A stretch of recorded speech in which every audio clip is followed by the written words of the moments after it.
नमस्कार दोस्तों। आज मैं आपको एक ऐसे अनसंग हीरो के बारे में बताने जा रहा हूँ जिनके बारे में आपको सुन के गर्व तो होगा लेकिन दुख भी होगा कि आप उनको जानते नहीं हैं।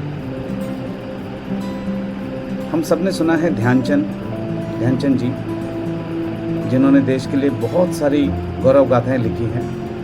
हॉकी का दूसरा नाम भारत में ध्यानचंद ही कहलाता है और ध्यानचंद और हिटलर की स्टोरी भी बहुत सुनी होगी।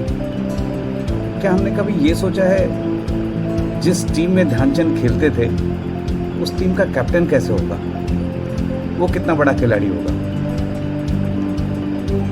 ये तो जाहिर सी बात है, कैप्टन किसी भी टीम का सबसे अनुभवी खिलाड़ी, सबसे अच्छा खिलाड़ी भी होता है।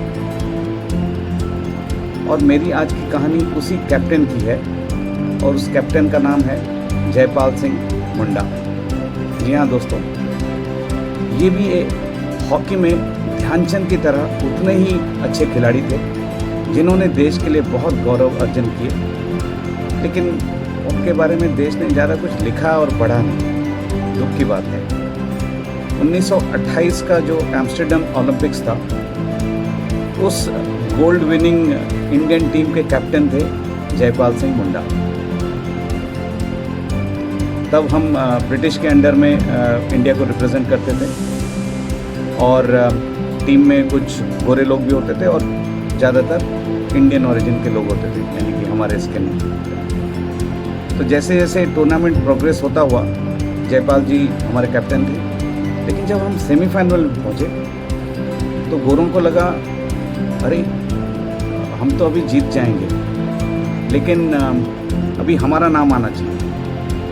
तो धीरे धीरे उनको सेमीफाइनल से और फाइनल से उनको रेस्ट कराया गया, उनको खिलाया नहीं गया और एक किसी गोरे को टीम को लीड करने के लिए बोला गया, क्योंकि हमारे रिकॉर्ड में लिखा गया था कि भारत के टीम का कैप्टन जयपाल सिंह मुंडा है। तो जब आज भी कहीं पे उल्लेख होता है कि 1928 के गोल्ड मेडल के विजेता टीम के कैप्टन कौन है, जयपाल सिंह मुंडा ही कहलाते हैं।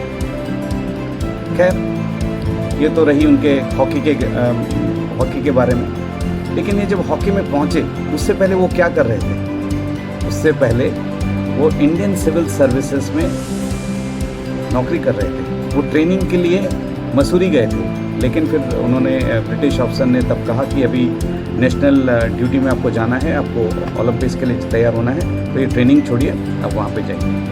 तो चले गए, फिर प्रैक्टिस किया और इंडिया को गोल्ड जिता के आए। जब वापस आए, अब उनको इंडियन सिविल सर्विसेज में एडमिशन नहीं मिला, क्योंकि उन्होंने कहा कि आपने ट्रेनिंग कंप्लीट नहीं की है जब आपको करनी चाहिए थी, तो आपको दोबारा और एक बार रिटन एग्ज़ाम देना पड़ेगा।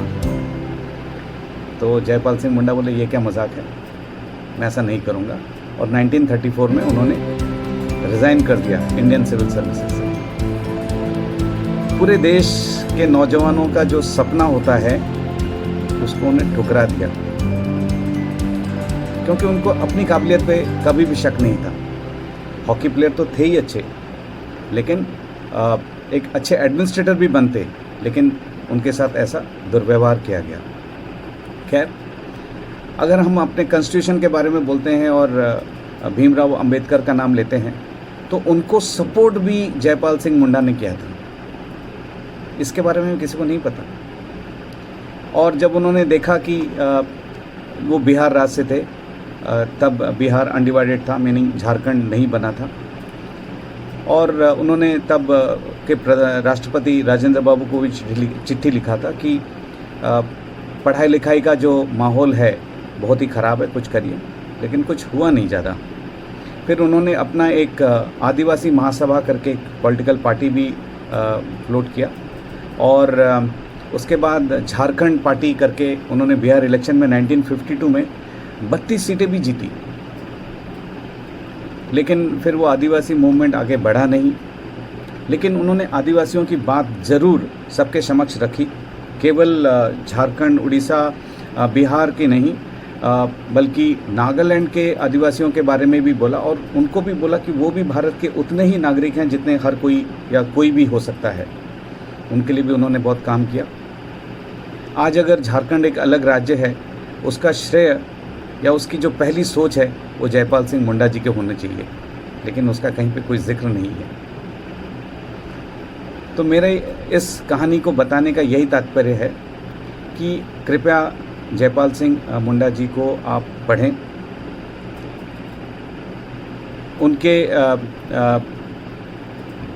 योगदान को जानें और मन ही मन नमन करें कि हमारे बीच में एक ऐसे महान नायक थे जिनको हम अभी याद नहीं रखते।